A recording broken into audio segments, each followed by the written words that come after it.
Welcome to Reliability Matters, a podcast for the electronic assembly industry. Each episode covers topics related to reliability, best practices, and environmentally responsible assembly techniques, with insights from experts across the electronic assembly industry. Now, here's your host, Mike Conrad.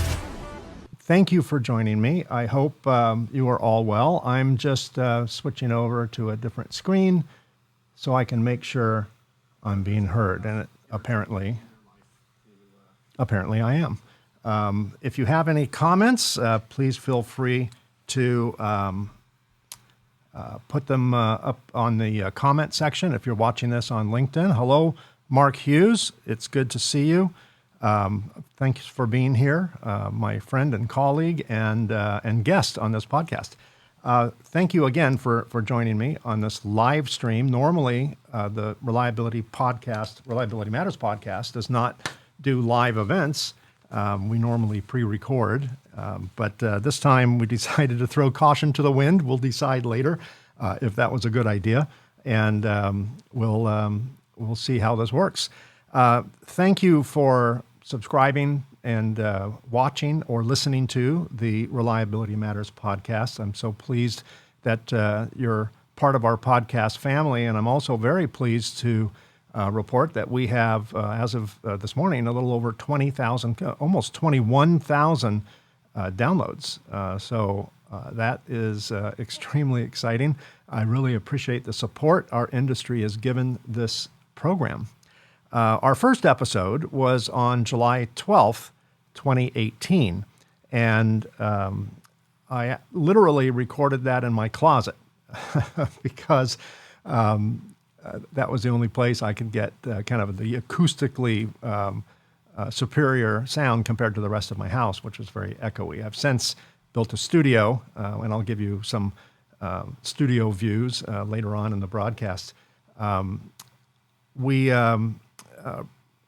The first video version came out. We did audio only broadcasts for the first year and a half or so.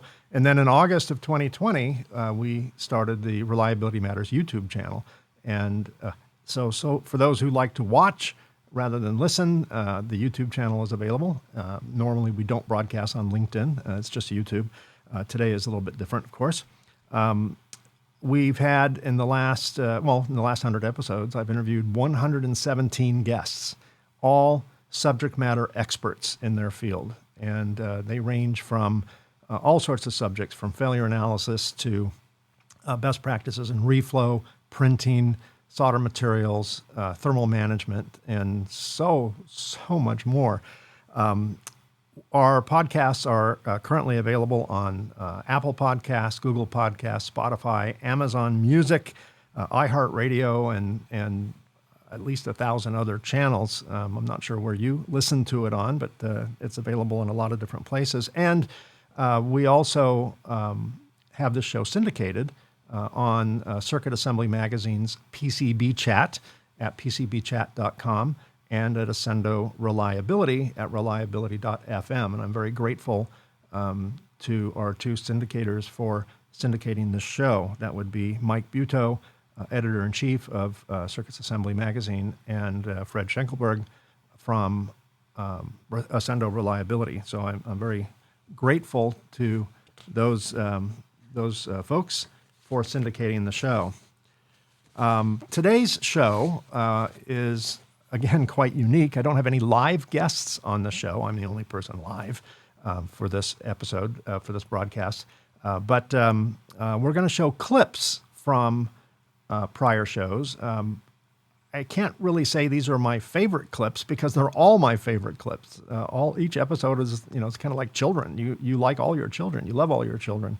And I like and love all the guests that I've had. But I pulled a few clips from prior episodes that stood out in my mind. We're also going to listen to, throughout this broadcast, messages from prior guests. I had several guests send me audio messages and giving me their impressions of the show and reliability in general, not just the show. We're also going to show a few bloopers. Things don't always go right. I hope this episode goes right because I can't edit out any mistakes. But we're going to show a few of the bloopers from disappearing guests to unexpected guests and things like that. So our first guest, my first guest, was way back in December of 2018, and it was my friend and colleague Bob Willis. It's an audio-only clip because we didn't do video back then on this show. But let me switch over to my friend and colleague Bob Willis, who was talking about process defects. If we talk about sort of process defects, I still see so many process defects associated with surface finish on PCBs. That's still, very, very common. It always reminds me of the one of the videos I made back when I was making videos. I introduced a video on a guide to surface finishes, and it was my worst selling video. And although that particular problem has just gone on and on and on for years, it's really weird. The other thing that I tend to see, is that today a lot of designers don't specify the PCBs correctly. They quote IPC or, a standard or a reference, but they don't understand the standard. So they'll say, I want this to IPC XYZ, but they've never read the standard. Or if they specify something to a PCB manufacturer, they've never read those standards. So a better understanding of what you're buying is important, and how you specify it, I think, is important, and that would eliminate many of the problems we see within the industry.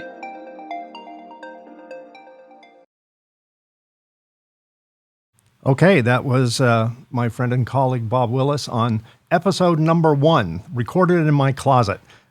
So I'm glad to be, so to speak, out of the closet in that regard. Now we're going to hear from Rob Boguski. He is the founder and president of a testing company, contract testing company called Daytest. They're up in Silicon Valley in the northern part of my state, in California. He has also been a guest a couple of times on this show. In September of 2019, he was on this show talking about the testing of circuit assemblies. Here's a quick message from my friend and colleague, Robert Boguski. Mike, it's Rob Boguski from Daytest and your compadre on the SMTA board. Congratulations on your forthcoming 100th episode of the Reliability Matters podcast. I think I was one of your first 10 guests back in the summer of 2019. You invited me to come on the show and talk about some of the columns I've written and some of the sacred cows I've tried to explode over the years that have polluted the thinking in our industry or biased us one way or another. So thanks for having me on. I enjoyed it and have appeared one or two other times since then and enjoyed those episodes as well. As president of a test engineering company, I see reliability coming and going. Coming in the sense that testing reveals questionable workmanship coming off the line, and going because we see failed units months, often years after manufacture in our failure analysis business, and again, due to marginal manufacturing. Unfortunately for many, the green light on the test box means good, which means ship, which means money in the bank, which means cash flow, and that's very seductive and leads to short-term thinking in many incidences. It also contributes to long-term failures, but the short-term thinkers, of course, think it's someone else's problem, which makes it a bigger problem for everybody and contributes to reputational risk for our industry particularly and American industry generally. And ask the U.S. auto industry how that worked out for them back in the 70s, 80s, and 90s when everything left this country and the Japanese stole the mantle away from us for automotive engineering and quality. Yep, you bet reliability matters. Thanks for shining a light on the issue, giving it wider attention that it really deserves, and addressing things like short-term thinking, the same thing that begets substandard suboptimal processes, and shoddy products. Please keep talking about this. Please keep having impactful guests, asking the hard questions, demanding the right answers, and hopefully you can do it and do it in a wide variety of ways like you're so good at for your next 100 episodes. Many more years of success, and see you down the road. Thanks a lot. Thank you, Rob. And I do remember the cars from the 70s. I worked on a lot of them, a bit of a motorhead myself. And yeah, those were not our best car days. A lot has changed thanks to what? Reliability, of course. My next clip from a prior episode is one of my, again, I don't like to use the word favorite because they're all favorite, but one that really stood out. And that was Patrick Stimpert. He is the director of manufacturing for a contract assembly company on the East Coast in Pennsylvania, I believe, called Matrix Group. And what struck me about the conversation was how, in his opinion, U.S. contract manufacturers can compete with any contract manufacturer anywhere in the world. It's all a question of optimization. Even though labor is significantly lower as a cost standpoint overseas, it's not all about labor. And let's listen to what he said about that. So you're a U.S.-based, obviously, you're a U.S.-based, Western Pennsylvania contract manufacturer. With so many contract manufacturers offshore, Vietnam, China, Mexico, others, what are, besides logistics, besides you being down the street or, speaking the same language, all that, what are some of the advantages, in your opinion, that a U.S. manufacturer brings to the table? Maybe that advantage is not price, because labor costs are higher here. But what are besides price? Well, price isn't in it. But so besides being local, what are some of the advantages of working a U.S. company working with a U.S.-based contract manufacturer? What are the value adds, I guess, is the question. So really the difference that everybody talks about labor, and quite honestly, in the contract manufacturer, if labor is your offset, then you have way too many manual processes that are associated with any one customer or any one build. And so it really becomes down to how you can support rapid change. And then with that rapid change, the less human activity, the better it is, that you can pivot quicker. You can pivot quicker and take on new assemblies and all the rest of that. So if labor is the only discussion, and then you're doing something wrong as a contract manufacturer in the United States, because it should not be so much labor driven, because the automation is not that expensive, especially if you've tried to hire people in the last couple of years. And if you think that automation is expensive, just keep changing the bottom 20% out in your organization. And I'll tell you how expensive that is, especially people that may not be as conscious about quality as you would like them to be. It only takes a couple big oops to really justify $150,000 to $200,000 Koyoung. It doesn't take a whole lot of oops to get there. That makes a lot of sense. So in your opinion, because we can eliminate a lot of the labor, which is the advantage of offshore companies' labor, to your point, can a lean, well-run, well-oiled machine, contract manufacturer within the U.S., compete on a per cost basis, a per piece basis with pretty much any manufacturer in the world? Yeah, so really tariffs would be the only things that could blow us up. But as far as automation and shipping cost and delays in ports and all the rest of that items, you should be able to compete, especially offshore. Maybe not so much nearshore, but having relationships with nearshores are probably pretty important as well, especially cable houses and stuff like that. But they're really, if you lean out your facility and you automate, especially like robotic soldering, where everybody was hand soldering, There's equipment now on the market that looks like it'll do about 90% of the through hole hand placing that was being done. There is inspection equipment coming on that will now do bottom side and top side solder and top side parts components. And so we don't believe we're on the cutting edge, but I got to tell you, it isn't much past the cutting edge of what we'll put in this place and run with.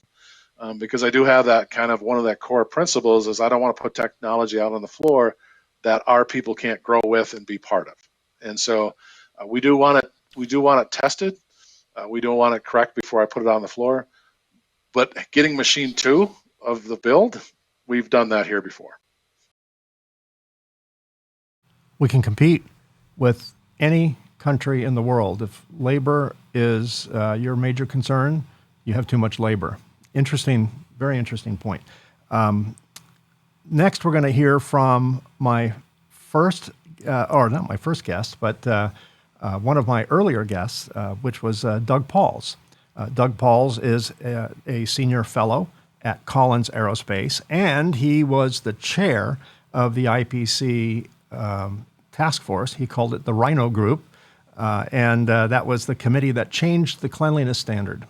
We had a cleanliness standard for 40 years, and it was long overdue for a makeover. And Doug and his Rhino team did that. And we're going to hear a few comments about what Doug thinks about reliability right now.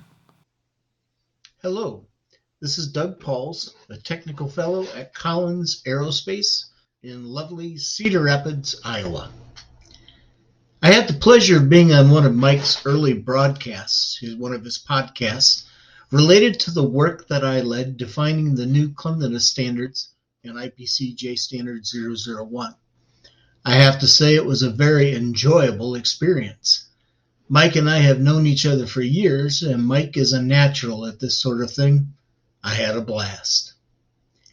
You know, when you think about the general topic of reliability, there are dozens, if not hundreds, of aspects of reliability that you can dive into, but still not do more than really scratch the surface.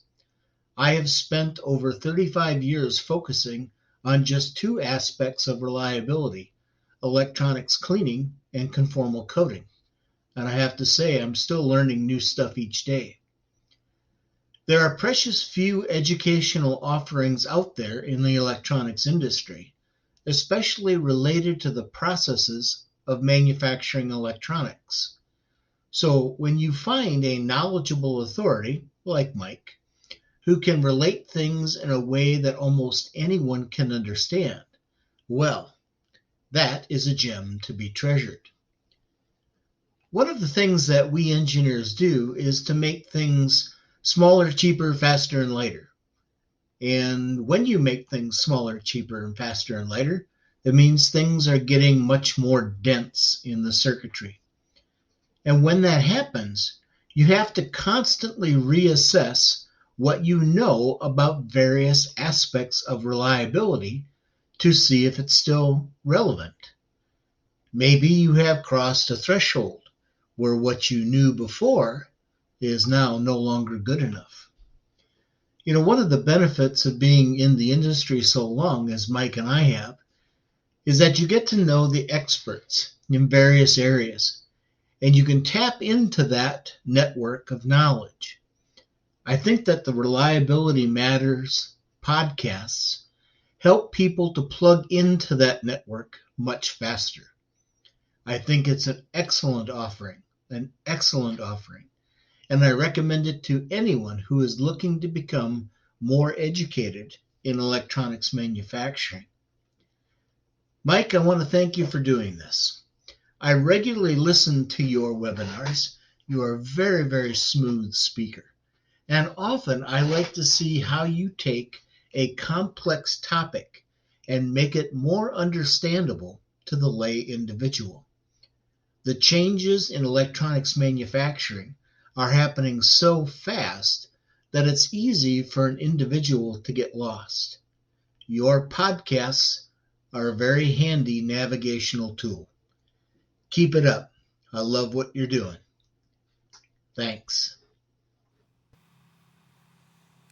Thank you, Doug. I appreciate those kind words. You've been somewhat of a mentor to me, not somewhat of a mentor. You've been a mentor to me. I've always respected your work, and we're definitely members of the Mutual Admiration Society. Our next, and you do sound like that. You sound like Doug. I know. When I first started doing this, I didn't like the sound of my own voice. I don't know if I still do, but I've come to accept that's the sound of my own voice. I think it always comes as a shock to people when they hear themselves back. My next guest is kind of the partner in crime with Doug Pauls. He's also from Collins Aerospace, and that is Dave Hillman, who is in the process right now. I'm not sure if he's done with his epic journey, but he's in a kayaking, I don't know, something like 1,000 miles. Maybe Doug can chime in. He knows the details, but he's on a kind of an epic journey, an adventure. And we talked about one of the things that we've talked about most on this show, and that is voiding. Here's some commentary and some sage advice from Dave Hillman from Collins Aerospace. Dave Hillman, it's so nice to see you today. Hi, Mike. Glad to be here. Looking forward to having a fun discussion today. I was talking to a group of people the other day about voiding, because in 2020 there's nothing else to do, and I've asked several of my guests this question, and I've received answers back, and I'm going to ask you the same question: is voiding overrated? And, IPC has the BGA voiding spec of, 30%, cumulative. I don't know if that number came from a tarot card or a fortune cookie or science or came from Rockwell Collins data. It did? Yeah, oh, my gosh. That. Absolutely. I know that history. My therapist said not to talk about it, but we'll talk about it anyway. Well, I'm so glad I asked you that question, because the answer that generally I get back is, yeah, it's overrated. It's it's pie in the sky. It's rather random. So I am actually, which wouldn't surprise me, by the way. But I'm in the cleaning business, and we had a cleaning spec that was kind of chosen out of thin air, 35 years ago, right? You know which one I'm talking about, which is now gone, thankfully. But I was curious if the same phenomenon, resulted in a voiding standard, or if that actually was based on science. And if it was based on science, what criteria, this is kind of, I tend to ask questions that morph into several questions, all within one question. We just got to remember to come back to the other side. I know, right? Right. Yeah, it's a trail of breadcrumbs, which will lead me to what types of technology or what types of environmental in-use applications, or what type of reliability expectations, et cetera, would determine if a certain percentage of voiding is too high or too low. So there we go. It's a compound question. We'll start with parts and bounce around to the various regions. But yeah, and everything, we're going to end up talking about bottom terminated, but it really does have its roots in BGAs. One of my mentors told me that we as engineers should all have paid attention in sociology class, because engineering is easy, people are hard. And what has happened is that we've got this brand new technology called ball grid arrays. And when we got that, we said, well, we've got to see the solder joints. Well, what's the easiest way to see a solder joint? Well, we'll cross-section it. Well, okay, that's great, but I can't sell the product when you're done with it, Dave. So let's go to X-ray, because, X-ray in the medical world and X-ray in the dental world, and we've done X-rays. We kind of know how to deal with that. And so we X-rayed them, and lo and behold, what did we see? We saw voids. And the first thing, human reaction to something different is it's bad. No, it's different. So when we see voids, we don't know it's good, we don't know it's bad. We as an industry have to go determine that through data. And it was quite interesting when we introduced BGA criteria to the J Standard 001 National Standard. It was set at 10% was in the committee. We're talking about 10%. And Les Himes had looked at that and said, boy, that's awful low. And there were a number of people who Mike said, just like you said, hey, wait a second, voids don't really mean anything, especially a couple friends at Motorola. When Motorola was king with the cell phones, they had looked at it extensively, just hadn't published the data. And so Rockwell Collins and Lockheed Martin and Northrop Grumman and you name it, a ton of companies got together and looked at the available data and said 25%. And that's what went in. And then about 6 years ago, Rockwell Collins took a look at it, and especially, as you said, there were a number of people in the industry, hey, this is ridiculous. 25 is low. And so we did our test, and I'll remember that test quite well because I took 40 circuit boards and I ran them down our process, and which ends up being about 250,000 BGA solder joints. And guess how many solder joints or voids in those solder joints greater than 25% did I produce? Right there. I counted them on both hands. That was it. Both 10. hands, that's it. 10. We x-rayed Wow. every board, every part, and 10. And I'm thinking, okay, statistically, I have a problem. And I could deal with that. We did another set of boards, and we teamed up with a couple people. And it turns out if you want to make voids, the solder paste suppliers know how. And they will give you a paste that is horrible and will produce tons of voids. My bigger problem was going back to my boss and saying, hi, I have 40 test vehicles that I can't use. Can I buy another 40? I promised to use the first 40 for something else, which we did. But yeah, it is hard to produce voids in BGA solder joints. And we did the second round when we showed that you can have a void that's almost 50% of the diameter of the BGA solder ball sphere itself.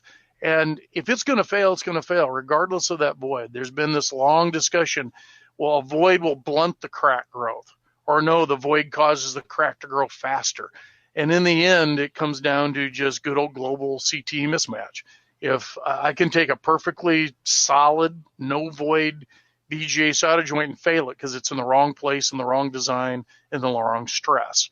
So we went through the data, again, Collins, Lockheed, HP, 10 or 15 companies got together, reviewed the data we had produced. We did a couple other tests, and in the end, 30% went in.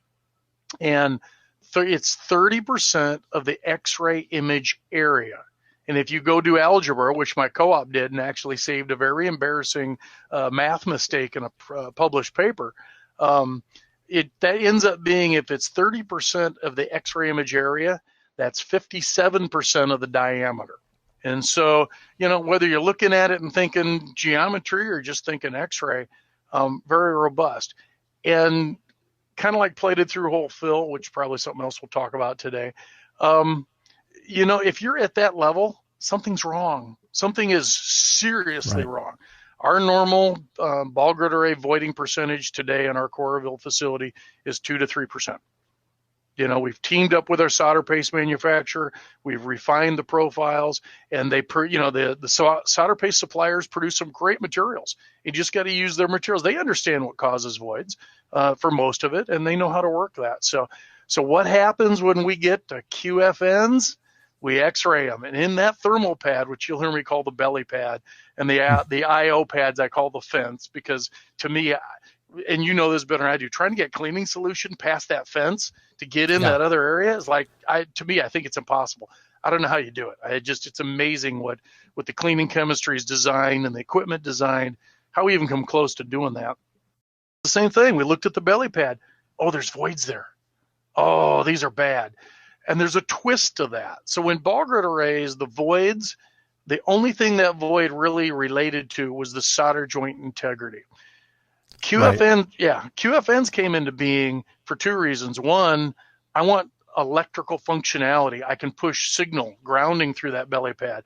I can dump heat through that belly pad. It isn't just how good is the solder joint. There's functional needs. And that's where we got all wrapped up. That's why the industry has been, you don't hear the industry talk about BGA voids anymore. We don't. 30%, everyone hits it. But boy, the discussion in the committees about QFN or BTC voiding, that's been the latest craze. Thank you, Dave. We heard from Doug Pauls.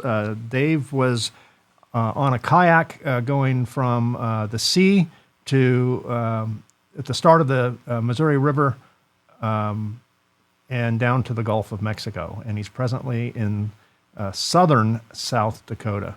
And Mark Hughes commented I love this guy. Go Dave. Yeah, I totally agree with that. My next next clip, was from a very fascinating speaker, very engaging speaker, and he's a reliability expert, and that's Doc Brown. And he cited something taken right out of the newspapers. Should I say newspapers? Right out of the news broadcast or feed that you get. And that is a reliability event which was in the news, and how it totally could have been avoided and how the problem was missed. Here's Doc Brown. Let's say you're working around your house and you're going to build or rebuild a deck. One of the first things you're going to do is go to your city or county office and get all the standards that are required, the building codes that you're going to be working with, and it's going to tell you things like, nailing schedules and joists and spans and all that kind of stuff, and you're going to build it to that standard. So this was an unfortunate situation that occurred a few years back at Senior Skip Day, where a bunch of seniors took the day off, and they're all happily celebrating. You can see some of the high school seniors there lifting their adult beverage that they probably shouldn't have been consuming, and they were dancing and having a good time. So there was a failure.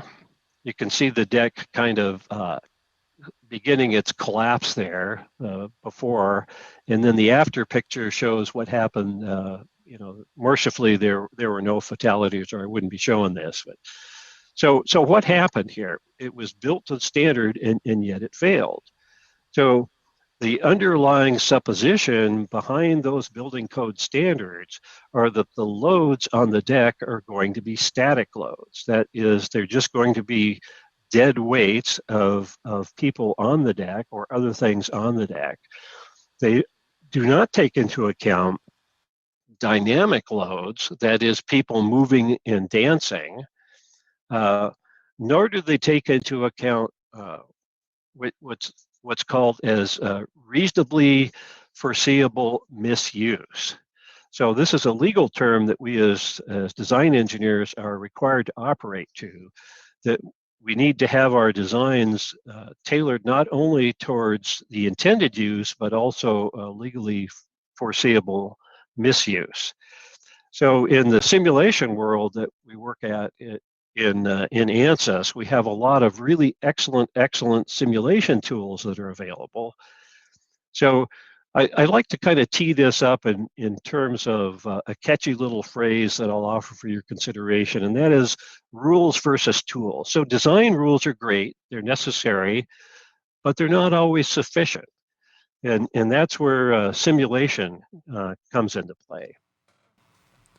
And that's where simulation comes into play. Don't they wish they had done some simulated testing? We're going to hear a couple of comments from my friend and colleague Bob Willis, who, as you may recall, was guest number 1 on episode number 1.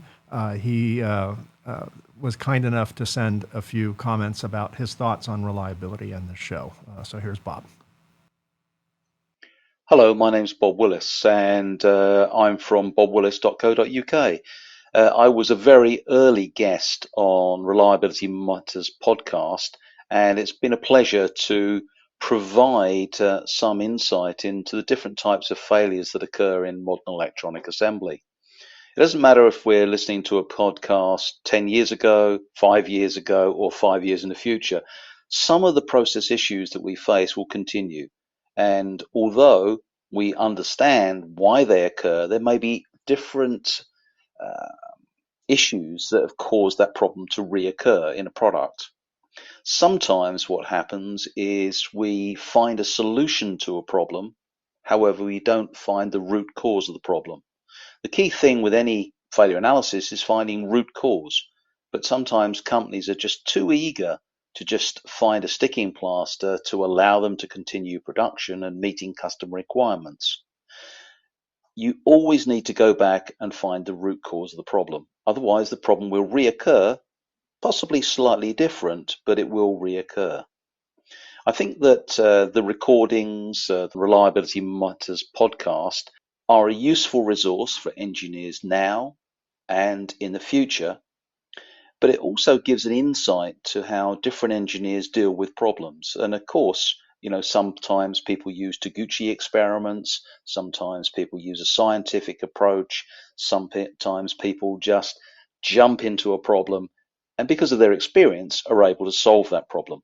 So regardless of what and how a problem is overcome, it needs to be documented with photographs, x-rays, reports, etc.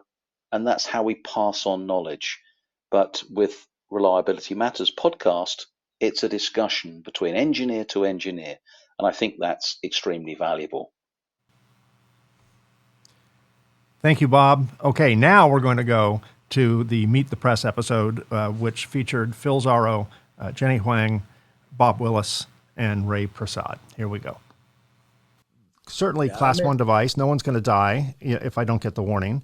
But then again, I'm going to put it in my pocket. I'm going to go outside in the snow and the rain and the heat and the humidity, and maybe I'll take it diving, and it will fail because it's not a class 3 device. It's a class 1 device. It's designed not to live forever.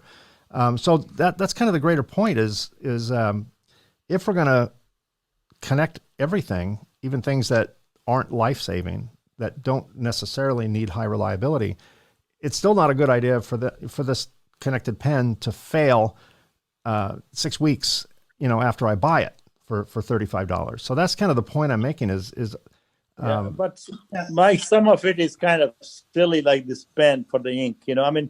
The way we have the pen is cost few cents and whatever. Some of it is gimmicks just to make a pen that should have been less than $1 in the first place, and you just throw it. Why do you need to connect all this stuff? So there are some. That's exactly the point I'm making. Is why do we need a toothbrush that is connected to the internet? And there are today toothbrushes that can connect to the internet, so you can spy on little Johnny or Janie to see if they brush their teeth. That's kind of the point. Is we're connecting things that are silly. Some of it's silly. Some of it is great. Most of it is probably great, but there's a certain amount of stuff that's just gimmicky. I think, I agree with both Ray and Jenny. And on the one hand, as Jenny said, there's a lot of fantastic application enabling that we have. Perfect example, here we are, thanks to the Internet of Things. On the other hand, I don't need to tell Alexa to turn on my electric toothbrush. And, so it's, Ray saying it's technology for technology's sake, like why?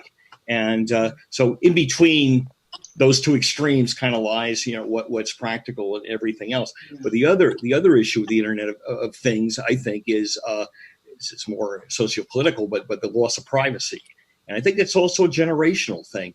From our standpoint, I think we look at things being hacked, the disruptions we have, and the potential for disruption to technologies, and certainly, with our end of the industry. On the other hand, I have discussions with my 30-year-old stepdaughter and proverbial millennial. They no qualms about loss of privacy or anything else. Alexa everywhere, social media everywhere. So it may be a generational perspective here as well. But probably. But I agree. There's a lot of really great enabling stuff. It's fantastic, but it's also a lot of technology for technology's sake. I think the most important thing is, as has already been said, is that there is a limit. But there's not a limit in the imagination. So where the imagination can come up with ideas, then we can go in that direction. Sure. But all I would say is that I wish I'd actually registered the IoT, Internet of Things, and 4.0 to all the conference organizers, marketing companies, then I would have made a fortune without any technology whatsoever. Sure. I think that to me, connecting things together and taking valuable information and sharing it with another machine, another system, to me as an engineer seems obvious. Now, I know there are limitations, but that's up to the engineer to overcome those problems with getting the 4 or 5 companies in a room and talking to them. But unless we take advantage of that information, because there are so many AOI systems, SPI systems, the data's there, but nobody knows what to do with it. There's just too much of it. So again, engineers, and we must make sure the younger engineers Go somewhere that perhaps some of their peers don't go on a regular basis. It's called the shop floor. And look at real things, not just the data, look at real things, because that's where you learn how problems actually can occur. And talk to the people who run the machines, because they're 24/7. Perhaps they don't understand about certain things, but they see a lot of stuff. Yeah, I remember years ago, I learned the concept of what we called MBWA, management by walking around. And it is amazing. As you said, Bob, talk to the people, because people have stories. They're desperate to share it with someone. That's the one of the key thing in the audit that I do. And, in the conference room, everybody just says the right thing because this is what they do. They're quality manager. He's used to talking to everybody. Oh, we do this. Yeah. And then I said, okay, so one of the requirements I have is that we talked earlier that I missed that can be done remotely. I tell people, okay, just leave me alone for a day, and I'm not going to interfere with production, but I do want to be able to talk to the people on the floor, to go talk around. It's amazing, the people who are following these things. Sometimes they have no idea what the guy in the conference room told me. And and they are the ones sort of making the decision on the shop floor. So exactly, Bob is right. You just go on the floor. That's where you find out the real thing, because those are the guys making the decisions, The best experience I can ever say is working in a plant in Texas. And I as Ray said, I was just left to wander around, look at anything I wanted to, ask anything I wanted to. And just directly after the audit, one of the important things that one of the supervisors said, can we have a recording of your voice? And I said, why? He said, because you've got this strange accent. All the girls on the shop floor love it. Oh my goodness! I had to do Bob. Anyway, slightly offline. Charmer. It's the English accent, I guess. Now, if you call in the next 20 minutes, we'll cut Bob's voice to only 20 pounds for 6 words. Oh my goodness, that's funny. They just wanted to hear your voice, the soothing, calming voice of Bob Willis. You charmer. Well, see, now you're finding out industry secrets here. Yeah. So, Mike, about the big umbrella of IoT, perhaps what apply to our industry will be under the subset of IIoT, which is industrial IoT, which is perhaps we are more interested in. If we look at the industrial IoT, and then you mentioned about which we didn't respond yet, is about the class 1, 2, 3 under the J standard, or under the IPC 610 or J standard over 1. If you don't look at the industrial IoT, if I have to make recommendation, and I would say I would not classify as a class 1. Mostly would be class 2 or some class, maybe class 3. Because once you're really looking into the IoT, implement into the system, and has quite a trickle-down effects, particularly when we linked into the 5G network, because that's really another big piece of the industrial IoT is really needed to function hand in hand with 5G.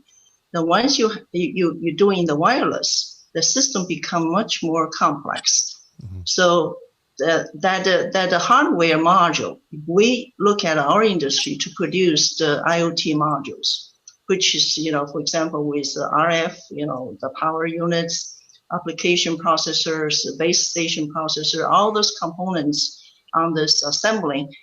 And then our reliability level has to be reached to a certain level.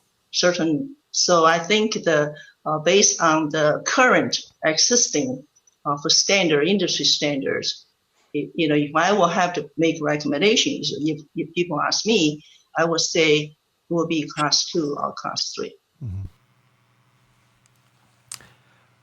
Interesting conversation. I have a couple of comments. For some reason, they're not coming up on my control system here. But Mark Hughes said, if I had a nickel for every time someone asked me for a recording of my voice, I'd still be penniless. And Prasad said, asked, are the server systems being built to class 2? I don't know the answer to that. I would assume servers are probably class 2, but it depends on the nature of the server. I'm sure the military servers are probably class 3, but most commercial servers, I would assume, are being built to IPC class 2. The next person we're going to hear from is my friend and colleague, Eric Camden. Eric is a failure analysis investigator for Foresight Laboratories in Kokomo, Indiana. I like to liken his job to a CSI, a crime scene investigator, only in this case, the crime usually has something to do with process, which usually has something to do with a lack of reliability. Here's a few words from Eric.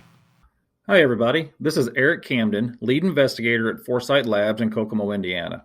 I was one of Mike's earliest guests on the Reliability Matters podcast, and what I remember from that time was Mike and I having a relaxed chat about different issues affecting the electronics industry with regards to long-term reliability in different field service environments. I think we spent the bulk of that time discussing the impact that QFNs have had specifically on reliability, but in a broader sense, we were discussing the continuing efforts of miniaturization and how that drives the need to better understand ionic residue sources, as well as the best way to analyze the residues in order to determine that product's risk of failure. I was only covering one small part of the full puzzle that is reliability, but with the podcast, Mike talks to people from every corner of the industry, from raw component manufacturing, PC fab, all types of assembly and testing, all the way up to final packaging to the end user. The podcast is a great resource if you're looking for specific information about a part of the industry that is giving you trouble, or even better, a place to turn before you find that field failure. There's a lot of really good information freely available in our industry, and the Reliability Matters podcast is certainly among the best sources to find it. Thanks, Mike, for providing this valuable service, and here's to 100 more episodes. Thank you, my friend. I appreciate the words, Eric. Eric was a guest a couple of times on the show, and he always has some fascinating visual assets to show of things that have gone wrong. My next clip is from Professor and Dr. Eric Fossum. You remember the old American Express commercials? You may not know me, but you know what I invented. That's Eric. Eric is the only guest I had on the show who's won an Emmy. Now, what is someone in this industry doing with an Emmy? That'll make sense when you hear what he invented. He is the inventor of the CMOS image sensor, better known as the digital camera. Yeah, that was him. And whoever said that engineers and scientists and PhDs don't have a sense of humor hasn't met Dr. Eric Fossum. So does the fact that your invention changed the world, including people and companies and entire industries, does that still startle you? Do you wake up once in a while and go, that was me? Yeah, actually it does. I mean, you would think I would be used to it, but now it's become so embedded and so ubiquitous. Most of the time, I don't think about it. But every now and then, there's someone using a camera or something like that, especially if I don't know them, they don't know me. It's like, wow, this is like really weird to like see people using your technology every day, stand next to them. It's like that old American Express commercial. You may not know my name, but you know my technology. And right. See, you're a bit more humble than me. I think if I had stumbled across, I say stumble as if you won the lottery, but if I had invented something like that, I would probably be inclined to just tap people on the shoulder and go, hey, that's me. So, well, you're not more like me. I'm embarrassed to say, but occasionally I'm a goofball, and I do that. I remember some couple taking a photograph in Europe, and I said, excuse me for a second, can I just photobomb your picture? And they kind of looked at me, and I had my wife take the picture, and then after it was over, well, they were very polite, but they were like, had no clue what I was doing there. They looked around, and I explained to them what it was. They still didn't quite believe me, but then about 2 weeks later, I got a Google you, I'm sure. Email, right? And I'm like, holy cow, I can't believe it. We met. Dr. and Professor Eric Fossum, inventor of the digital camera. We also talked quite a bit about unintended consequences of his invention, where his invention arguably has connected the world and allowed us to share pictures of our grandkids and vacations and things like that. He did express some concern over some of the more nefarious uses of camera systems, like facial identification systems that governments are using and things like that. So definitely some things to ponder. Thanks, Jason Keeping, for your kind words. I appreciate you being on this episode, and thanks for your kind words of support. Next, we're going to hear a few words from Mark Hughes. Mark Hughes is the research director at Royal Circuit Solutions and Advanced Assembly. He does a lot of podcast and YouTube stuff, and he has a very unique and entertaining form of getting complex information out to users. Here is a few words from Mark. Mike Conrad, Mark Hughes here, Research Director of Royal Circuit Solutions and Advanced Assembly. I just wanted to thank you again for letting me be part of your journey to 100 episodes of Reliability Matters. I had an absolute blast being on the show and got to make a new friend, which is something that's pretty hard to do during this pandemic. If you ever want me back, all you have to do is ask, and pay $100. No, I'm kidding. I'll come back anytime for you, buddy. Anytime at all. I really think this podcast helps listeners learn the importance of reliability and helps them to learn some lessons from others on what to do and what not to do. I've been told that an engineer's knowledge goes out of date within about 4 years of them leaving school. So unless you're constantly learning and constantly educating yourself, you're going to become pretty useless over the course of your career. Listening to Reliability Matters is just one of the ways that you can stay relevant in this field. And I hope and encourage anybody out there to spend a few minutes on your drive to work with Mike Conrad buzzing in your ear. Reliability is exceedingly important with modern circuit boards. As things keep getting smaller and more precise, the things that we got away with before are things that we can no longer get away with. As we start this journey to Ultra HDI, component features below 50 microns. In the manufacturing process, we've got to start worrying about every little bit of dust and debris that's floating around the room. If something the size of a dust particle lands on your board and you're dealing with 3 mil traces, no problem. But if you're dealing with, 1 mil trace and below, you got a problem. And that's something that might be a failure now. It might be a failure in the future. But if we don't keep our boards clean and our environments clean, you're going to end up selling somebody something that doesn't work, and then they don't come back to you. Nobody wants that. Anyways, Mike, you're a great guy. I really appreciate what you're doing, and I encourage you to keep it up. It's a great service you're providing to the community. Hope this helps. If you need anything, you can always reach out and ask. Thanks so much, Mike. Bye. Thanks for those kind words, Mark. And it didn't even cost me $100. I got that one for free, so I appreciate it. For some reason, my comments aren't showing up. I can't put them on the screen, but Mark did state, if I ever invent something amazing and get filthy rich, you'll never hear from me again. Everyone will just ask, where'd Mark go? Where's Mark? And no, Mark, you were not long-winded. That was just perfect.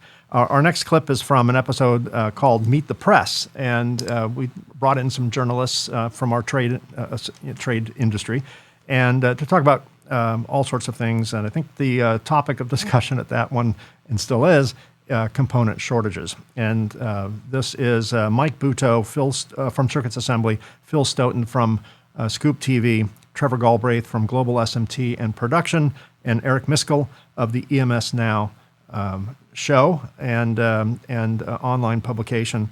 And again, we're going to talk about component shortages. I'll see you in a few seconds. It doesn't seem to me that the component OEMs are rushing to bring more capacity online. So whereas, and I tend to agree with Trevor that the lead time started going out pre-COVID, but the things like MLCCs and some of the crystal stuff, that's always kind of hard to come by. That's always a difficult thing. But it's more just everyday resistors and chip caps and things like that. When those times start going out, then you say, okay, yeah, there's something going on here. My take is that the effects, right? You've got this 3-year If we go to the end of 2022, it would be the longest bull run for component shortages that we've ever had, even more than the 99, 2000, 2001 run. So, people are just putting a stake in the ground and saying end of 22, maybe, I don't know. They're kind of guessing, right? And we're all just sort of guessing there. So that's why I try to focus more on what are the actual impacts, right? So what I'm seeing is that used equipment sellers are now getting into component sourcing. And that's a weird thing, right? Because we're used to them going in and buying up factories that are going out of business, and they buy, the Metro racks and the ESD lines, and they get all the shelving and all that. And there's always parts on those, right? And what they do is they just throw all those in a dumpster. Now they're saying, shoot, I can make money off these parts. So they're getting into component reselling, and they're taking that stock room and they're basically putting it up all on Octopart. You go to Google Maps and you look at the building, you're like, that doesn't look like a factory to me. That looks kind of more like a trailer, but you can buy parts there. So the counterfeit and what's happening is EMS guys are saying, hey, look, you know what? I got this part. I've bought racks from these guys before. I think I know where this came from. Let's build a few boards, and if it's reliable, let's run with it. And the OEMs are saying, okay. And so you're going to end up with no traceability. Lots of counterfeit parts, moving into mainstream products. I mean, that's really where the mess is going to be, right? So all this talk about wanting to know the origins of the part and being able to see everybody who's touched it and all the rest of it, that's out the window and will be for some time to come. Yeah, I think adversity and opportunity are the same sides, are different sides of the same coin, and that applies to nefarious operations as well. The pandemic has given companies in our industry a unique advantage or opportunity. In the early days of the pandemic, when everyone switched over to making ventilators and things like that, that was clearly an opportunity. The fact that our industry was deemed essential very, very, very early on, like the next day after state shutdown, was an opportunity. But then again, opportunity is very widespread, and clearly I worked a lot with on a production side with the counterfeit conference, the SMTA counterfeit conference. And that business is alive and well right now. And the component shortage only highlights that. So can I add one thing? And then I'm dying to hear what Eric has to say about this, because his background, I think, is just goes right into this, right?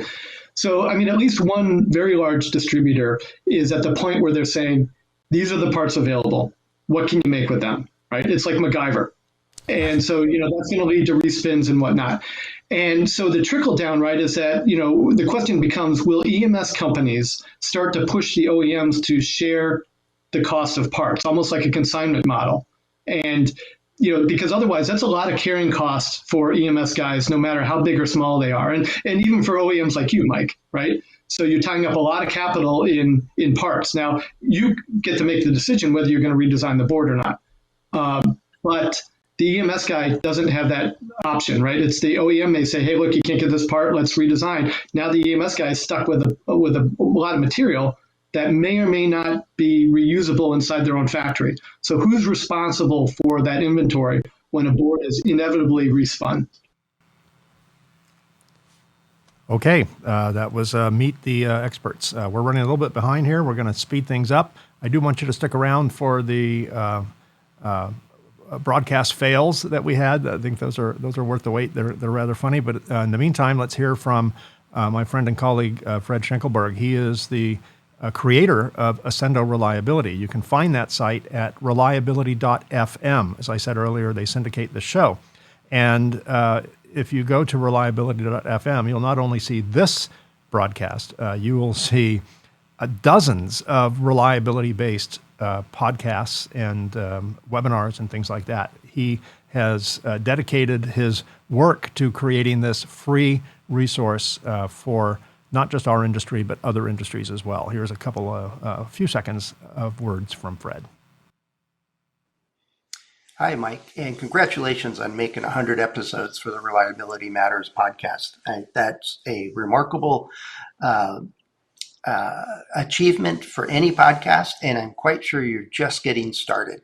The content and the information you provide is stellar. It provides great practical advice, insights, and nuanced, but also very much practical and basic. So you reach a wide audience, you talk to amazing people from across the industry, and it makes a difference. The more people can understand and create reliable circuit assemblies, which go in just about everything from satellites to cell towers to switching stations to our vehicles, even my coffee pot.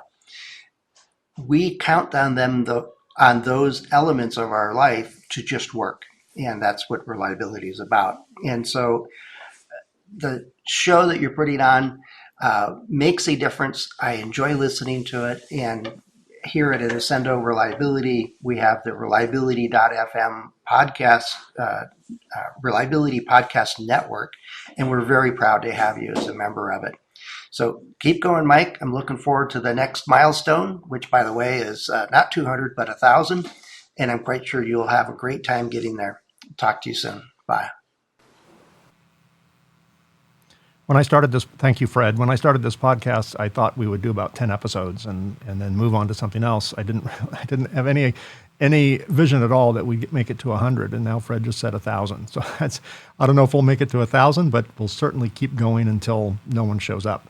I want to mention a comment from Rob Boguski. The pandemic has given a lot of shady operators a convenient cover to gloss and explain away over many shortcomings and questionable practices. In a way, it has become the universal excuse du jour. That's absolutely true. I'm not even going to comment more on it because I'll just get all agitated. That's very true. Pet peeve of mine. The next clip, very quickly, is an audio-only clip from an earlier show, and that was episode number 15.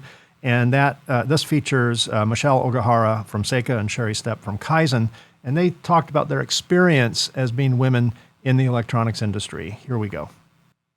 What I'd like to ask the both of you are, what are your experiences as a female in this industry, both in the past and in the present? And feel free to share other experiences from other women that you talk to. I don't expect you to, say anything bad against your employer. I don't want to put you in any kind of predicament.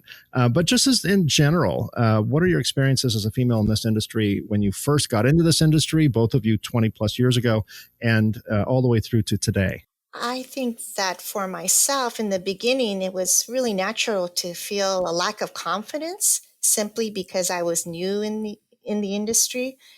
However, I do feel that women in general are doers, multitaskers, and we handle all aspects in our daily lives. So nonetheless, I think we take this for granted and don't really think that this is a special capability. We just feel like, oh, this is a normal thing. And what we should realize is that this is a real skill set, and we can often allow ourselves to get up to speed and excel in everything or anything that we have a determination or a mindset to accomplish. But, it's no need to take a back seat and just, drive it forward, be the driver. I find now that I'm older and with more experience, I use my voice quite a bit more and show more conviction in my decisions and recommendations. But I know that it took a lot longer than it should have for me to reach this level, comfortably. So I would just really, recommend to women out there that understand that we do have this capability that and we should take charge and feel free with confidence to understand that this is something that we can bring to our job and be an asset no matter what position we're in. Very good. Sherry, are there differences in a female experience in this industry 27 years ago versus absolutely. Today? When I started, I was one of the very few women in the sales and marketing arena, or just in the business entirely. Kaizen's always been really good about hiring women. We have a lot of smart women that work here. As a matter of fact, International Women's Day was last month, and I counted how many we have, and we have over 30 women that work for Kaizen globally and in a variety of positions from accounting to chemist to applications technicians, salespeople, a lot of women in management, including myself. So we've been given a lot of opportunity here based on merit rather than our gender. But that's not necessarily the case. I would go to conferences or trade shows and you look around and you don't see many people that look like you. And you would think that we would just band together and gravitate toward each other. But it's also a very competitive industry, I think. And sometimes as we're trying to make our place, we forget that there's other women that need to be pulled along. So, but today, you go to those same trade shows, you go to those same conferences, and there are women who are presidents of their companies, they're engineers, they're giving those technical conferences, they're giving presentations, they're leaders, and it's really nice to see a bigger balance. We still have a little ways to go. I believe that there are some areas that we need to increase in number. I think with qualified younger people because our industry is aging.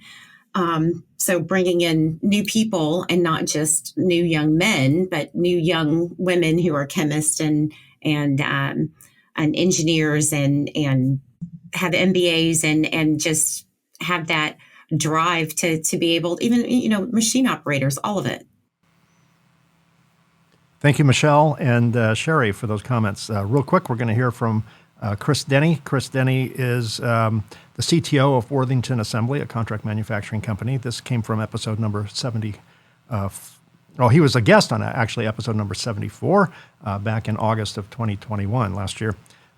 Chris is also the host of the Pick Place podcast. There's not too many podcasts for our industry. His is one of them. And he and Melissa are both co-hosts for this endeavor. And I would highly recommend his and her podcast. It's very informative. You can find it on Apple Podcasts and pretty much wherever you get your podcasts. Just search Pick Place Podcast. Here's a couple of words from Chris. Hey, Mike. This is Chris Denny from the Pick Place Podcast, and sometimes known as Chris Denny from Worthington Assembly, CTO for Worthington Assembly. Well, my experience being a guest on the podcast was excellent. I really enjoyed myself. I had a great time. It was fun to chat with you, Mike. I think you're a great host, and I think you ask great questions, and I think you do a great job educating your listeners and being able to get out of your guests information that is valuable to the listeners. I think it's so important that these types of educational programs exist within industries in general, but specifically our industry. Personally, I think there's too many silos of information out there. I think there's too many gatekeepers of knowledge, and there needs to be more sharing. There needs to be more forums for people to be able to share this information. And I think a podcast is a great way of doing that. I really appreciate people who produce educational information. I was, and probably still am, a bit of a novice engineer at one time. And the little bit of information that I could find on the internet was so valuable for me back then. And being able to interact with other engineers in person is mostly how I picked it up. But now we have material like this where we can take in information while we're driving our car, walking our dog, whatever it takes, washing the dishes, and learning at the same time about how to become better engineers, how to become better manufacturers, how to become better designers of products, and create something that is going to last a long, long time and ideally could even outlast us. I think reliability in modern circuit assemblies is so important. Whether it's a ventilator that is literally keeping somebody alive, and we all know how important that is to make sure that those circuit boards are reliable, or if it's simply a matter of a microphone so that some podcaster can record his thoughts into it reliably without frustration and without piling up a landfill of old assemblies that no longer work. When you make something that lasts a long time, it's a great experience because you have something that can continue to be used for decade after decade and produce something that people appreciate. I just think it's so important that we continue to push this industry forward and setting the expectation that a reliable product is the only product. I'm so grateful that this podcast exists. As I said earlier, I think more of them need to exist. I think more YouTube channels need to exist. I think more meetings need to exist where people can share information and publish information and learn from each other. And I'm so grateful that you started this podcast 100 episodes ago so that we could all learn from it. Thanks so much for doing that. Keep up the great work, and I will continue to hear you for years to come. Thanks, Mike. Thank you, Chris. I'm not really sure how many people are listening to this podcast while they're doing dishes, but I get the point. But I appreciate those kind words, and good luck also on your podcast. I know it's doing quite well. We're going to start wrapping this up. I appreciate you guys being here. You've been here for longer than I expected, but that's just the way these go. Another reason why I don't do these things live. This is the case of the disappearing guests. There's many, many times when my guests just suddenly go away. And that's just due to the nature of the internet. And I do find them rather funny. Sometimes we edit that out, and sometimes we just go with it. And these are a couple of cases of go with it. But now, so besides the fact that people know Mike and they know Kaizen and they know the other company involved, besides that, how much of what you've learned from your experience with Kaizen has benefited the startup phase of Magnalytics? Mike, I mean, it's funny. We talk about this every day. All right. When, in fact, just the other day, we were getting ready for this call, and we sat around and talked for about an hour just to kind of refresh old memories and things like that. And Mike, you commented to me that it really is kind of a deja vu sort of thing. Because why don't you share what you were thinking, Mike? How things seem to repeat. Oh, we lost Mike. We lost Mr. Bix. Well, then I'll share what he said, or we can do this. Maybe he'll probably come back in. I'll keep an eye out for him. I'm sure he'll come back in. So, there he is. He's back. Mike's back. Hey, I don't know what happened. I apologize. No. Hey, it's the world of the internet. It's the world of virtual meetings. It works most of the time, not all the time. It doesn't work all the time, that's for sure. Here's another clip of a guest that disappeared 3 times during the broadcast. So we just kind of went with it. What is the least amount someone can expect to pay for an X-ray equipment, whether or not it's useful? And what is the most someone can pay for X-ray equipment? And then we'll get into the details of what that money buys you and how useful each end of that spectrum is. Yeah, Mike.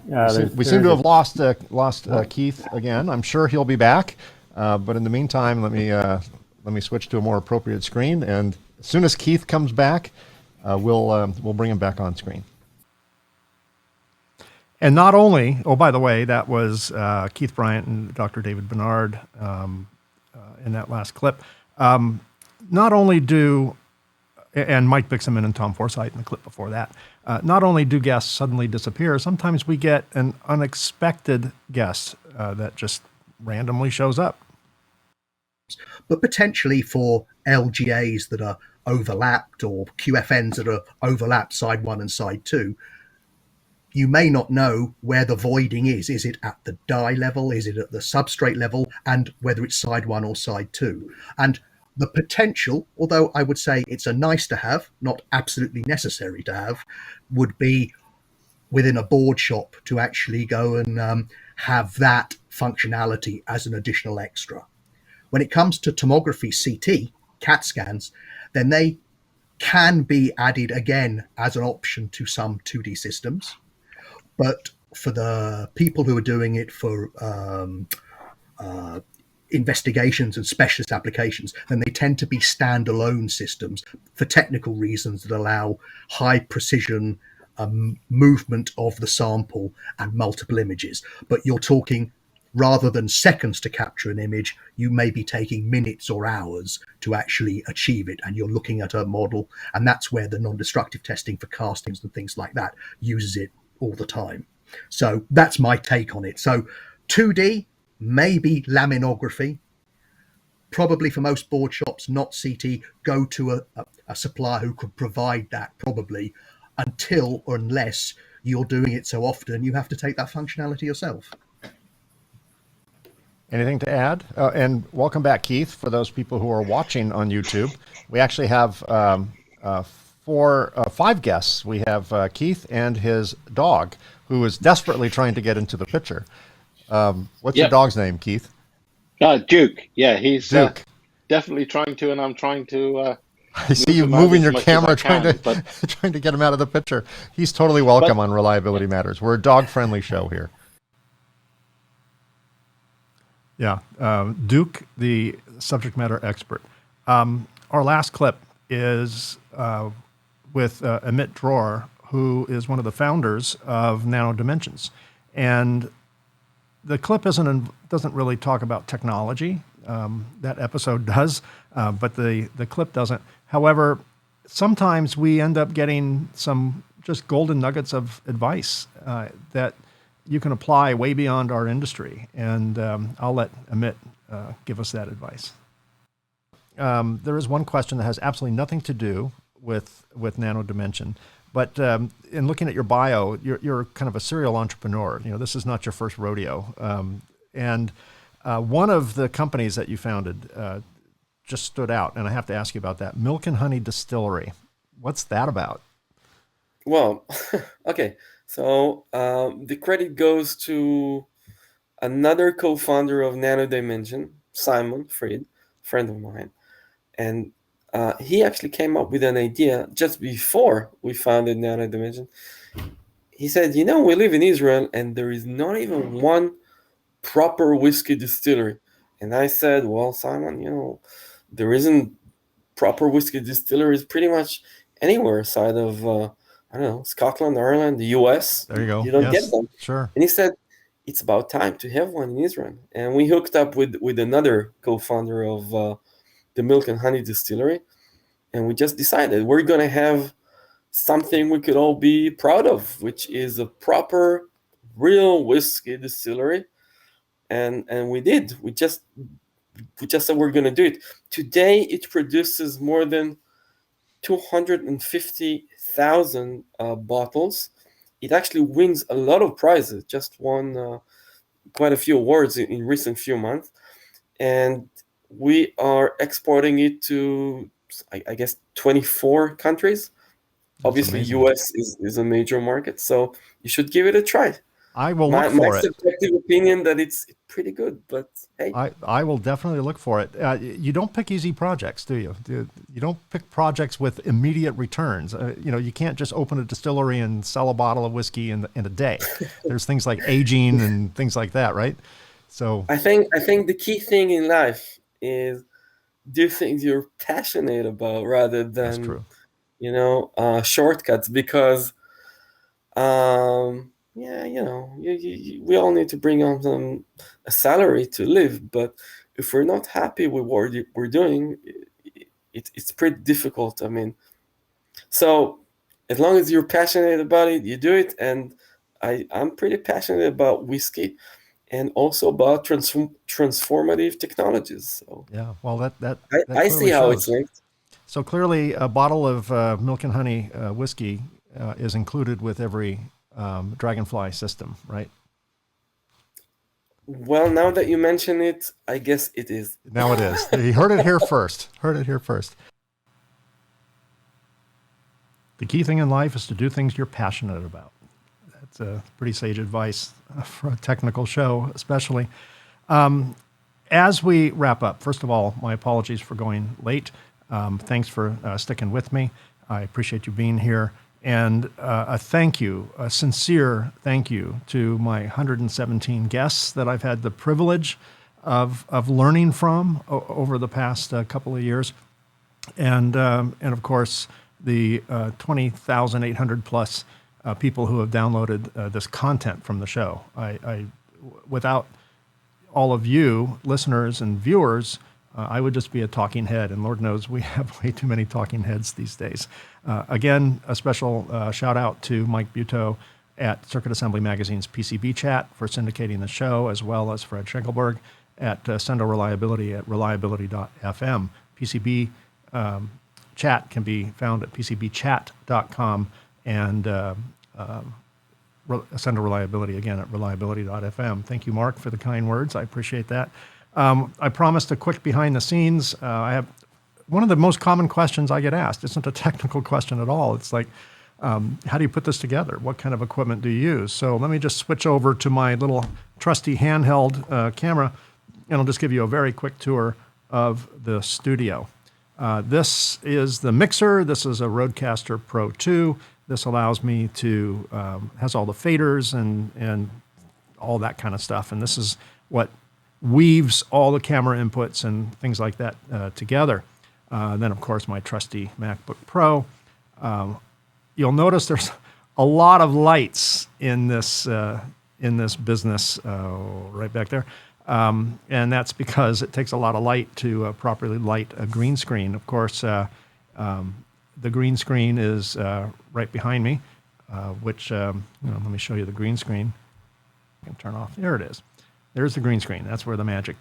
That's where the magic happens. And then there's a teleprompter. You can see that through that ring light, and then a scene changer right here. Of course, Diet Coke is necessary to do a show. So if I push this button, boom, we go to the next camera scene. So that's just a little bit of a behind-the-scenes view of this broadcast. Again, thank you for being here. I'm gonna say goodbye now. If you want to stick around a few seconds, I'm gonna scroll across the screen the names of my 117 guests, and I wish them all the best and thank them all for being guests on this show. Thank you for being here. This will be available on demand. So if you have another hour and change that you never want to get back in your life, if you want to invest that time again, you can watch it again or send it to a colleague. Thanks for being part of the Reliability Matters podcast family. I really appreciate you being here, and thanks for being part of this this grand experiment that we're doing. We'll keep it going as long as all of you keep watching and listening. Thank you. Be safe, be healthy, be happy, and most importantly, keep doing it right. And I'll see you again in a couple of weeks.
Thanks for listening to the Reliability Matters podcast. Join us on the second and fourth Tuesday of each month for new episodes of Reliability Matters.